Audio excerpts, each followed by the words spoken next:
राधे राधे, हरे कृष्णा। बड़े दिनों से आप लोगों के मेरे पास इतने सारे मैसेज आ रहे हैं कि दीदी आप इतने दिनों से वीडियो क्यों नहीं बना रही हो, इतने दिनों से वीडियो क्यों नहीं बना रही हो। तो शायद इस वीडियो में आपको सभी आंसर मिल जाएंगे। पहली बात तो मैं जा रही हूँ पुणे से अपने गाँव, गाँव से जाऊँगी वृंदावन और वृंदावन से फिर मैं जाऊँगी दिल्ली। तो मेरा ये लंबा चौड़ा सा टूर है और इस समय पर मैं एयरपोर्ट पर हूँ।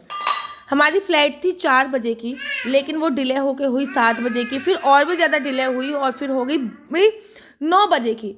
9 बजे हम लोगों ने फ़्लाइट पकड़ी और 12 बजे के आसपास हम लोग एयरपोर्ट दिल्ली पहुँचे। उसके बाद फिर हम लोगों ने कैब करी और 2:30-3 बजे के आसपास फिर हम लोग दिल्ली में अपने घर पे पहुँचे। रात बहुत ज़्यादा हो चुकी थी और सिया का एकदम नया माहौल था, तो सिया बहुत ज़्यादा क्रैंकी हुई और सिया ने रो रो के घर भर दिया। सुबह 4-4:30 बजे फिर हम लोग सोए हैं और फिर अगले दिन जल्दी जल्दी से निकलकर हम लोगों को गाजियाबाद में कुछ काम था। पहले हमने गाजियाबाद का काम निपटाया, उससे पहले बैंक गए, बैंक में कुछ काम था। उसके बाद फिर शादी के फंक्शन में हमने अटेंड करने चालू किया। तो सबसे पहले संगीत का था, हल्दी की सेरेमनी, सब कुछ इसी दिन था, ये इसी दिन होना था। मतलब मैं अपने गांव पहुंची थी रात को मेरे ख्याल से 6-7 बजे और उसी टाइम पे हमारी गांव में एक शोरूम है, उस शोरूम पे ही मुझे तैयार होना पड़ा क्योंकि सभी लोग तैयार हो चुके थे।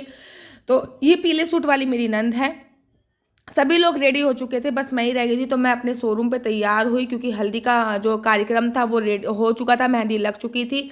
ये रात को संगीत वाली जो रात थी वो थी और सभी ने तिलक पहना था। सबसे पहले जो आपने फोटो देखी ना वो मेरी सासू माँ की थी। बाकी ये अब शादी किसकी थी पहले मैं आपको ये बताती हूँ। मेरी मम्मी या ससुर की लड़की की शादी थी, एक ही लड़की है, तो इसलिए हम लोगों को शादी में जाना पड़ा। और साथ ही के साथ जिससे शादी हो रही थी वो मेरे हस्बैंड के दोस्त हैं, तो इसलिए भी हमको शादी में जाना पड़ा। दोनों तरफ से हम लोग इनवाइटेड थे और एक ही लड़की थी, इसलिए हम लोग शादी में जा रहे थे। ये सब लड़कियां की दोस्त थी जो कि उनके साथ फोटो खिंचा रही हैं। तो यहाँ पे मैं भी तैयार होके आ चुकी थी और मैंने वही सूट पहना था जो मैंने करवा चौथ पे पहना था, क्योंकि संगीत के लिए मुझे ये सूट परफेक्ट लगा था। तो ये मेरी नंद, ये दोनों ही नंद वैसे बोली जा सकती हैं क्योंकि एक मामा की लड़की है तो वो भी नंद है और ये येलो सूट वाली जो है वो मेरी सगी नंद है।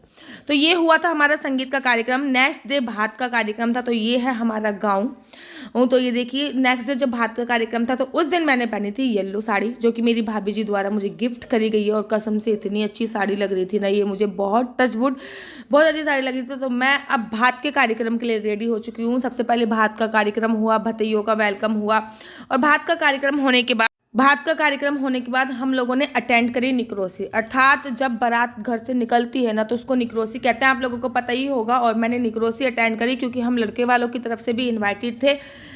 तो हम लोगों ने निकरोसी अटेंड करी और यहाँ पे मैंने करा थोड़ा बहुत डांस, भंगड़ा भंगड़ा पाले वाले।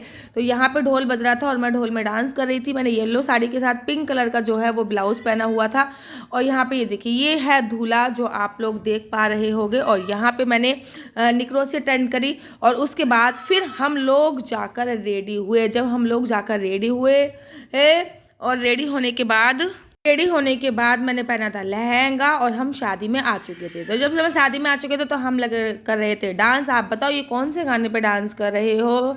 अगर आप लोगों ने गैस कर लिया है तो मेरे को कमेंट्स करके बताओ कि ये कौन से गाने पे डांस हो रहा है। हिंट दे देती हूँ कि ये कोई हरियाणवी गाना है, वो आपको डिसाइड करना है कि ये आप कौन से गाने पे डांस कर रहे हैं। तो हम थोड़े से लेट हो चुके थे, बाकी तो मेरी पूरी फैमिली मेम्बर पहुंच चुके थे, लेकिन मैं ही थोड़ी सी लेट हो गई थी। लेट होने का रीज़न यही था कि मैंने निकरोसी अटेंड करी थी, बाकी किसी ने निकरोसी अटेंड नहीं की थी। तो निकरोसी अटेंड करने के बाद फिर मैं तैयार हुई, फिर तैयार होने के बाद फिर मैं शादी में पहुंची। और जो भी मेरे बगल में डांस कर रही है ये है मेरी जिठानी की लड़की, छोटी नहीं बड़ी जिठानी तो बड़ी होती है। ये है मेरी जिठानी की लड़की और ये बहुत अच्छा डांस करने लगी है। और अगर आपने गैस कर लिया है कि मैंने कौन से गाने पर डांस किया तो मैं आपको बता देती हूँ, ये हरियाणवी सॉन्ग है, मेरा बड़ा सियाना ठंडा कोका कोला लाया, जो कि बहुत फेमस हुआ था। मैं उस गाने पर कर रही हूँ डांस।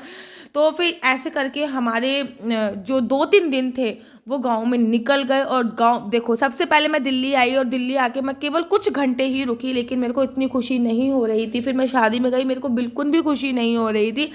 उसके बाद जब मैं शादी से निकलकर वृंदावन आई, मैं आपको बता नहीं सकती मेरी खुशी का लेवल कितना था। मैं बहुत बहुत ज़्यादा खुशी थी और यहाँ पे सभी लोग आ गए थे डांस करने के लिए और हम सभी लोगों के साथ डांस कर रहे थे। तो इस प्रकार से ना हमने शादी अटेंड करी थी। अच्छा, सिया के साथ ना थोड़ी सी परेशानी हमको फेस करनी पड़ी, और वो परेशानी क्या थी वो मैं आपको बताती हूँ। सिया ना पुणे में हमारे साथ अकेले रहती है, तो इसको अकेले खेलने की आदत है। वैसे बिल्कुल भी नहीं रोती, पुणे में कहीं भी इसको हम ले जाते हैं अकेले होती है तो रोती नहीं है, लेकिन यहाँ पे शादी में उसने बहुत सारे लोगों को देखा तो बहुत ज़्यादा रोई, बहुत ज़्यादा, गोदी से उतर ही नहीं थी। तो जो इस टाइम पे मैं डांस कर रही थी तो सिया के पापा ने सिया को ले रखा था। ये मैं अपनी दोनों नंदों के साथ डांस कर रही हूँ और मैं सबको खींच रही हूँ। मैं गाँव की बहू हूँ, इसलिए मुझे बहुत नचाया जाता है।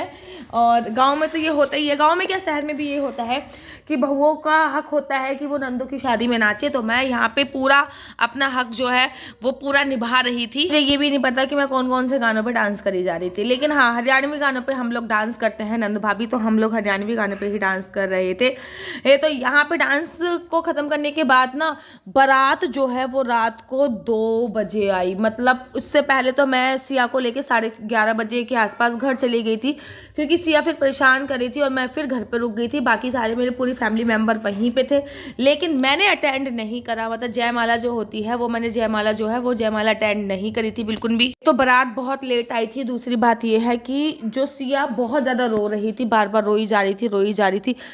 उसको ना गोदी में रहने की आदत नहीं थी, यहाँ पे हम उसको नीचे छोड़ नहीं सकते थे, तो सिया बहुत ज़्यादा परेशान कर रही थी। तो फिर मेरे हस्बैंड ने मुझसे बोला कि आप गाँव चले जाओ और गाँव में जाके आप आराम करो, सिया को भी सुला दो। जब हम तो फिर मैंने ऐसे ही करा, हम गाँव में आ गए और गाँव में आके फिर मैंने सिया को सुला दिया। बाकी मेरी नंद जिठानी सब वहीं पर रखे थे, लेकिन फिर मेरे को सुबह पता चला कि सबके सब जो हैं वो घर चले गए थे और जाके सो गए थे, क्योंकि बारात का वेट कौन करते हैं, केवल मेरे हस्बैंड, मेरे जेठ जी और मेरी सासू माँ, ससुर और मेरे देवर ने ही बारात जो थी वो अटेंड करे।